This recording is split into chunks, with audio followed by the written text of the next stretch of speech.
क्यों लोग सोने से ज़्यादा चांदी को चाहने लगे। सोने की लगातार बढ़ती कीमतों ने चांदी को भारत के आम लोगों के लिए अब एक नया सोना बना दिया है और अब लोगों को चांदी में निवेश करना ज़्यादा आसान और सस्ता लग रहा है। वर्ष 2023 में भारत ने 3,625 मैट्रिक टन चांदी का आयात किया था, लेकिन पिछले वर्ष भारत में 7,659 मैट्रिक टन चांदी का आयात किया है।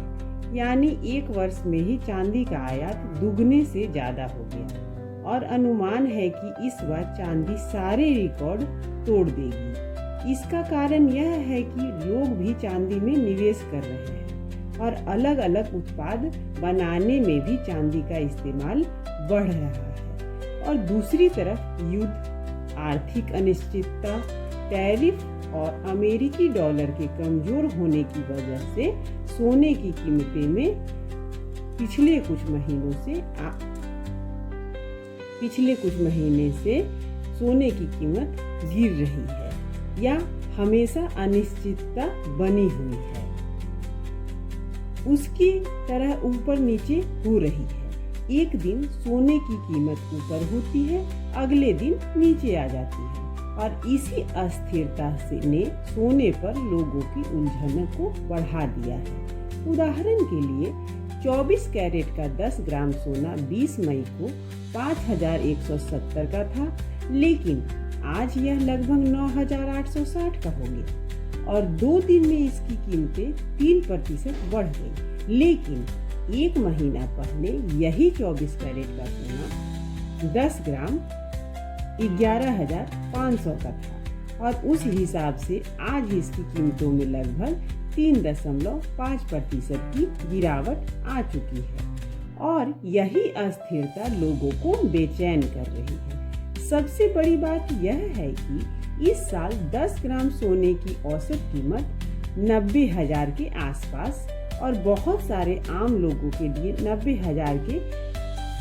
90,000 के आसपास थी और बहुत सारे आम लोगों के लिए सोना उनकी पहुंच से अब दूर होता जा रहा है।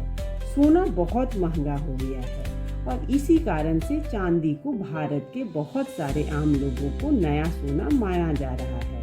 चांदी की चांदी होने के 3 बड़े कारण हैं। पहला, आम लोगों को सोने की तुलना में चांदी से बेहतर रिटर्न की उम्मीद है। दूसरा, चांदी ने भी भारतीय बाजार में काफी अच्छा और टिकाऊ प्रदर्शन किया है। 6 महीने पहले 28 नवंबर 2024 को 1 किलोग्राम चांदी की कीमत 79,500 थी, लेकिन आज इसकी कीमत 1,01,000 हो चुकी है और इसमें 12.8% की वृद्धि हुई है, यानी अच्छा रिटर्न है। दूसरा, सोने की कीमतें बढ़ने से यह बहुत सारे आम लोगों की पहुंच से बाहर होता जा रहा है, जबकि चांदी की कीमतें बढ़ने पर भी यह आम लोगों के बजट में अभी भी आ सकता है। यहाँ आपके मन में यह सवाल भी जरूर उठ रहा होगा कि सोने के मुकाबले तो चांदी की कीमतें हमेशा से ही कम रही हैं और सच में रहती ही हैं। फिर इस समय में ही ऐसा क्या खास हो रहा है और क्यों हो रहा है कि लोग सोने से ज़्यादा चांदी खरीद रहे हैं? तो इसका एक बड़ा कारण है कि सोना 90,000 से 1 लाख के बीच है और यह कीमतें भारत के बहुत सारे आम लोगों की पहुंच से दूर है। दूसरा, जब आप यह सुनते हैं कि सोना 1 लाख हो गया तो इसका आपके मन पर भी एक अलग प्रकार का मानसिक प्रभाव पड़ता है। आप 1 लाख सुनकर थोड़ा हैरान हो जाते हैं। यह लाख का जो बैरियर है यह सबके मन में एक गहरी लकीर की तरह है और आप सोचते हैं कि चलो इस बार सोना नहीं चांदी खरीद लेते हैं और यह एक मेंटल बैरियर की तरह होता है, जिसके कारण कंपनियां कई बार हम लोग देखते हैं बहुत सारी कंपनियां ऐसी हैं जो बाजार में अपना सामान 99 रुपये का रखती हैं, 999 का रखती हैं या 199 का रखती हैं या 99,000 का रखती हैं, क्योंकि लोगों को लगता है कि 1000 का यह बैरियर है या 1 लाख का बैरियर है, उससे पार होना नहीं चाहते हैं। उन्हें 999 की चीज अच्छी लगती है या मंजूर है, लेकिन 1001 जब उसकी कीमत हो जाती है तो वह उन्हें महंगा लगने लगता है। तीसरा कारण यह है कि भारत में सोने की तरह चांदी, भगवान गणेश, माँ लक्ष्मी के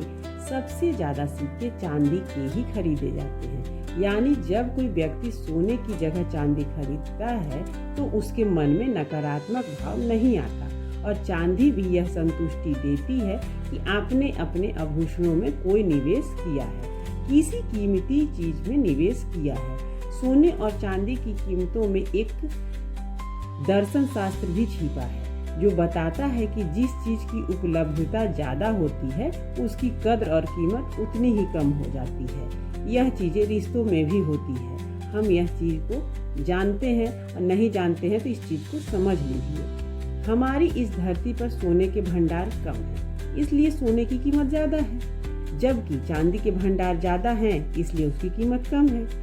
यानी सोने और चांदी की उपलब्धता यह सिखाती है कि कीमत हमेशा उसी की होती है जो कम मात्रा में मिलता है, और जो हर जगह हो, जिसकी मात्रा अधिक हो, उपलब्धता अधिक हो, जिसकी उसकी कीमत कई बार नीचे आ जाती है।